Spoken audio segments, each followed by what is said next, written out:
Ngibingelele kuwe mlaleli, ngiyathemba uthaphila-ke.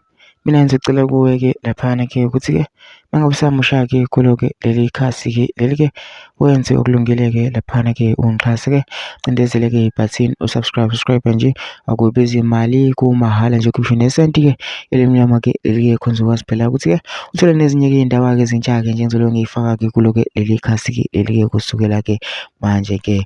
Udaba kulethele lona-ke namhlanje-ke laphana-ke lithi-ke i-DA laphana-ke ivimbile-ke laphana-ke endleleni-ke ye-MK-ke laphana-ke i-DA iloke yisa-ke i-MK-ke abe-MK-ke laphana-ke ezinkantolo-ke laphana-ke uJaji Hlophe-ke laphana-ke ongu-Deputy President we-MK-ke laphana-ke emisa-ke enkantolo-ke ngolunye-ke udaba-ke laphana thina ukuthi-ke wakhipha-ke uZuma-ke ejele-ke noma-ke wayembonelela-ke laphana-ke ezinqumweni eziningi awoyithatha ngenkathi-ke esaphezulu-ke laphana-ke kumajaji esaphethe-ke amajaji-ke kuvela-ke nokunye, kodwa-ke ngifuna ukuvezwa ngami-ke mina apparently nje ngidlala-ke ividiyo-ke uzwele wena-ke konke-ke laphana. Ngicela lapha masizwile-ke le vidiyo ungene ema-comments-ke ufishiye uvo lwakho ukuthi wena ucabangani-ke ngalo-ke lolu daba-ke lolu-ke masugcinizane nebhathini nje usubscribe nje, akubizi imali, kumahhala nje, ukhiphe nesenti-ke lemnyama-ke leli khona uzokwazi phela ukuthi-ke uthole nezinye-ke iy'ndaba-ke ezintsha-ke nje ngizobe ngiyifaka-ke kulona-ke leli khasi-ke leli-ke kusukela-ke manje-ke ukuze ngakuphothi izinto ongakwenza njengamanje ukuthi-ke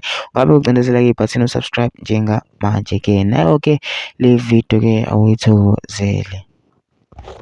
Uza nendlebe ngize nendaba allegedly. Yazi wemthimani mfethu, ngiyaye ngizwe abantu bekhuluma la bethi kuneZuma law. Uyabona manje nami sengiqala ukuyikholwa le nto ukuthi hayi ikhona ngempela into ekuthiwa iZuma law, because even naye uNxamalala ukuya kwakhe ejele namanje asikaze sicacelwe. Kwayena ubaba uJohn Hlophe lo thiwa wayenzelela umsholoza, ngithi basho njalo. So kodwa mina kuze kube namhlanje kubo bonke abantu, even ama-journalist mayebuza abantu ebebejabulela ukuthi ubaba uHlophe wa-impeach, even kuze kube namhlanje ayikho i-journalist engizwe ibuza ukuthi exactly ubaba uHlophe wenzani kubani.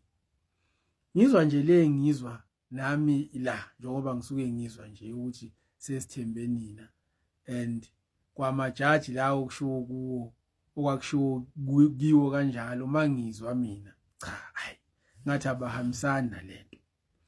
So manje ngisala ngiconfused yabona, ngoba kusho ukuthi kuseyizuma law ukuthi you impeach a person, you did not, like they do not even give him isikhathi, they do not give him ithuba lokudefenda this thing, because according to my knowledge even now this case was never resolved, but because they wanted him out, okay, sharp.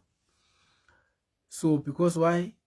Bathi wayenzelela umsholozi, so kumele kungalandela umthetho, kungalandelwa yonke into eright nobufakazi oburight ukuthi akhishwe. Usekhishiwe-ke, hayi siyavuma. Manje uselandwa i-MK izomfaka eParliament, okuwukuthi ungenile eParliament ngokusemthethweni, akavelanga wazela nje, ungene ngokusemthethweni, useseParliament. MayiseseParliament unikezwa i-task njengoba eParliament anyone oseParliament evumelekile ukwenza noma yiphi i-task. Sebebuya futhi bazokwenza lento bona abayenzile kusukela ekuqaleni, bazo-applya iZuma law, because according to mina angina knowledge, mhlambe ikhona into ekuthiwa immorality law angiyazi, but ngokwami mina ukwazi ayikho enye into eSouth Africa engaphezu kwe-constitution yala eSouth Africa. Anyone owenza into outside i-constitution usuke wrong. So manje mayenziwa ijaji kumele kube i-custodian ye-constitution, then ngisala ngi-confused. Bese kuthiwa kumele sivume thina ukuthi amajaji ase-South Africa wathengwa. Kodwa amajaji ase-South Africa akwazi ukusebenzisa ama-feelings not umthetho uma ejaji umuntu. Ngisho kungathiwa mfethu ngibulele yakhe ingane.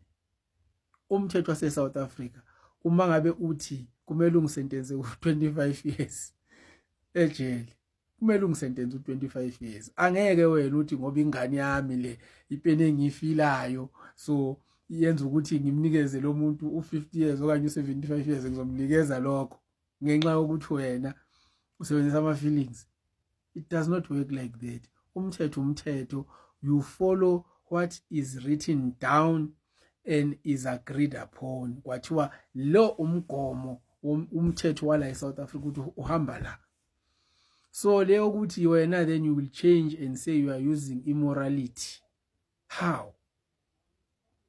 Where can we extract immorality ukuthi ihambe ifike iphi, iqala phi ihambe ifike iphi immorality yomuntu?